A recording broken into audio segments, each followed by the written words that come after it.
Well, good morning, ladies and gentlemen. What a lovely day. Although it's a little bit cloudy today, it's a nice breeze and it's not raining. It's sort of trying to rain, but it's not raining. And it just brings me back to a time when Derek and I decided that for our summer break, that we would go to Scotland. We love Scotland. My daughter was born in Scotland. We lived in Scotland for 18 months. Nearly 2 years. My husband was in the Navy, so we were up in Rosyth.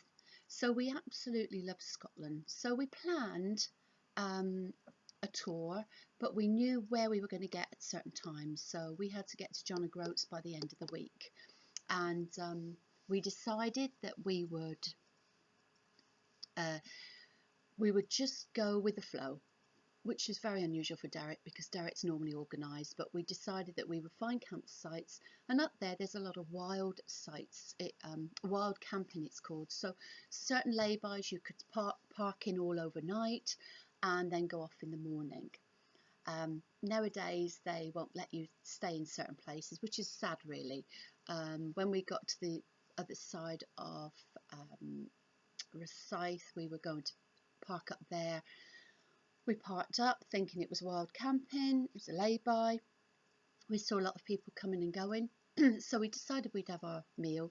We could see the Trussick Hills, or Trussick Mountains, and it was beautiful. We sat there and just watched the sunset going down, and all of a sudden I said to Derek, we need to look around. I said, because there's a lot of cars coming and going and they're not stopping. So we looked up and there was a sign right at the end of the lay-by saying you couldn't camp. So got a little bit panicky because it was getting to be dark now, and so we decided we'd travel. So we travelled and we travelled and we travelled, and eventually we found one lay-by, and it was okay, but it was very noisy because it was right by a main road, and the lorries were going past and lorries were parking up. There was no sign, so we were grateful for that. So we settled down, we had some supper, and then we went to bed. Well, that was fine. Derek can sleep like, you know, you put an atomic bomb under him and he'll still be asleep.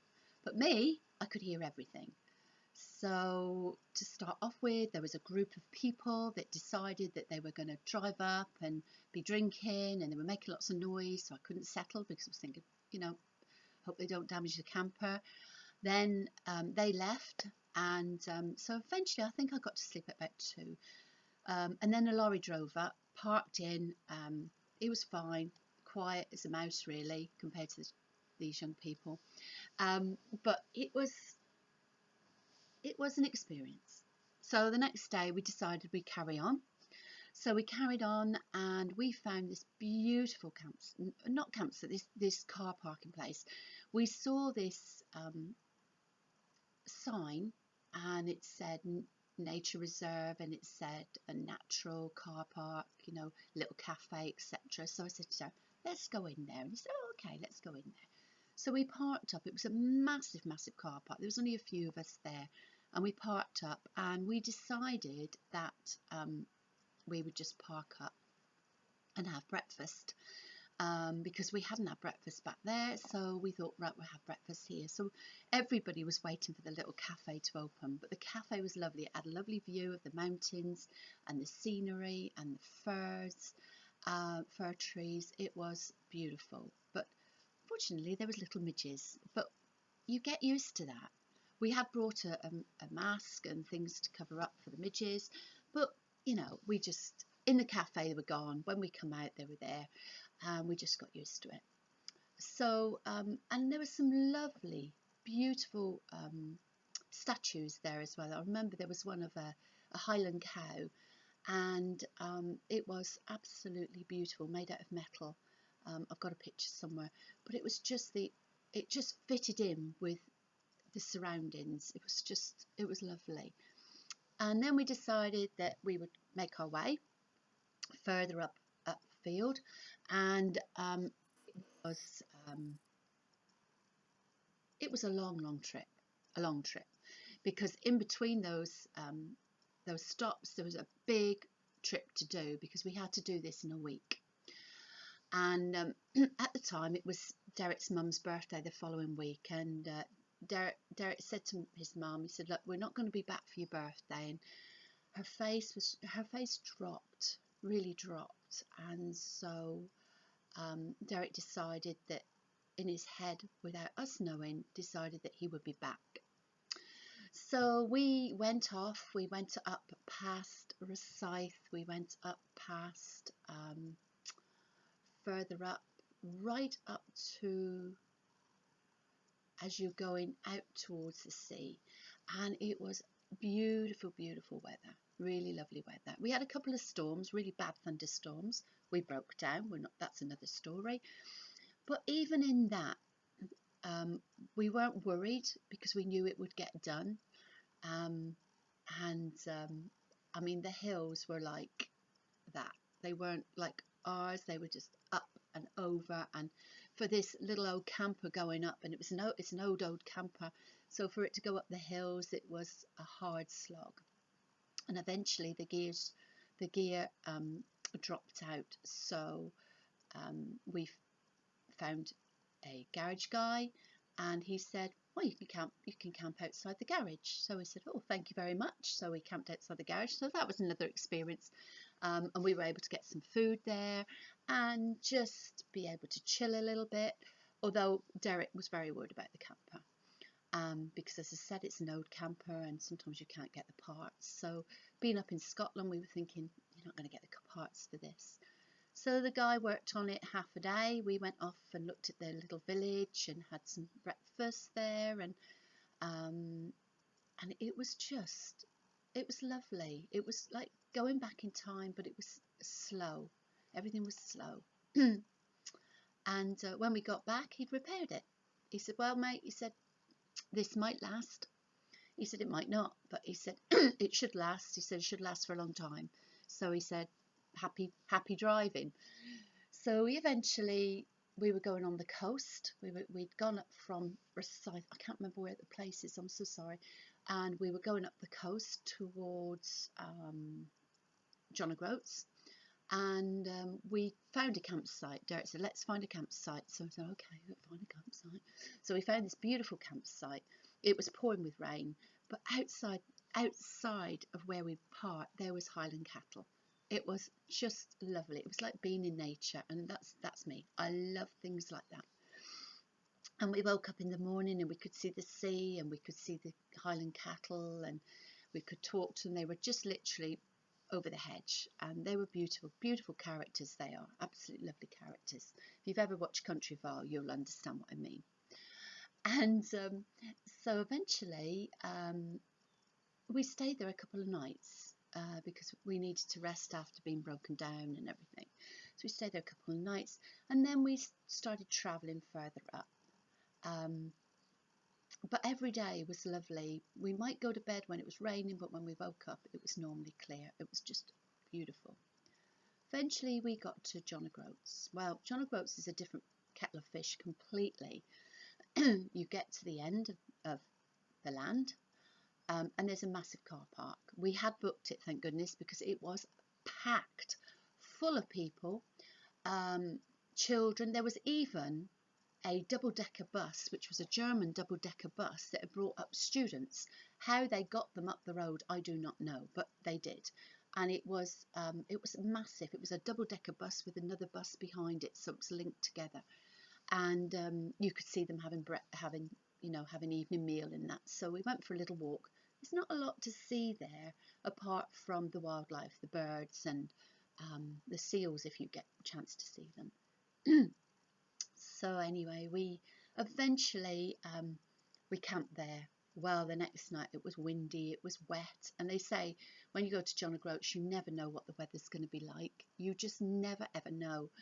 And for 2 days there, it was pouring. So we decided we'd go over to the other island, and we went over to Orkney Island, and it was pouring with rain. We went by coach. We went by boat first across the sea and then on a coach. And the coachman said, "Well, we've had rain now for 2 months." He said, "We haven't seen the sun at all."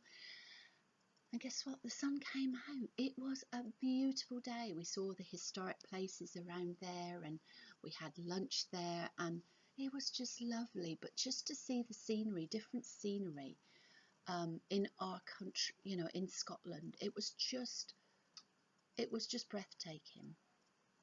And Derek liked the history of the submarines that have been sunk and things like that, but I sort of just took in the scenery. Met some lovely people, met some really lovely people on there, and then it was time to come home. It was just a day, and so we decided that we would cross on the top of Scotland.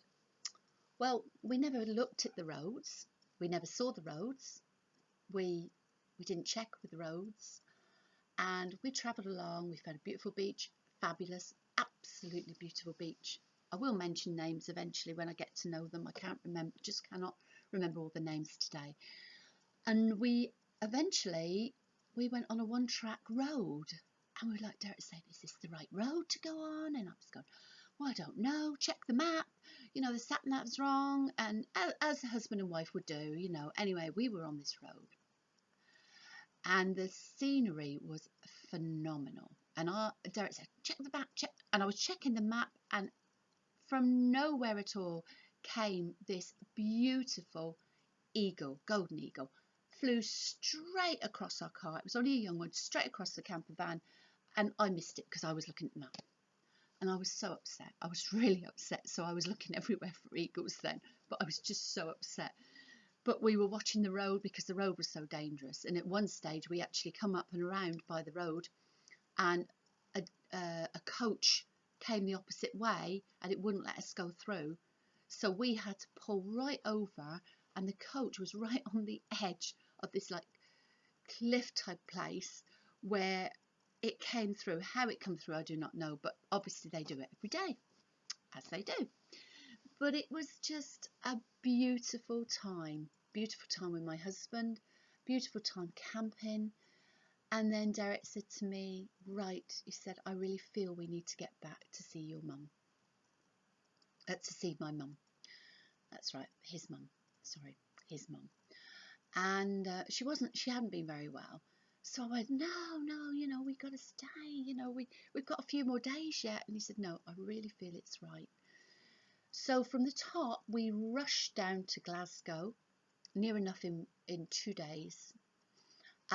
We parked up. We wanted to see the Ross Marquee, where there were dolphins, and we didn't see them. But unfortunately, we saw them further afield. But anyway, it doesn't matter.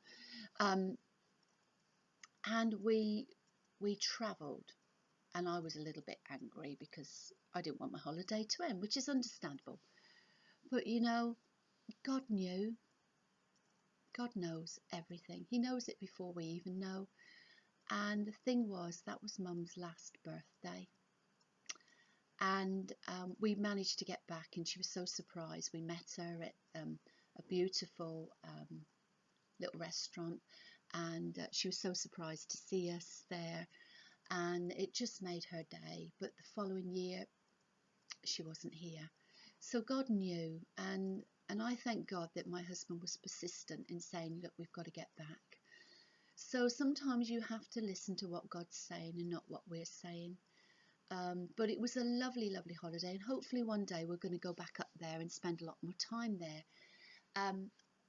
But it was a refreshing holiday that we needed, and God knows every hour.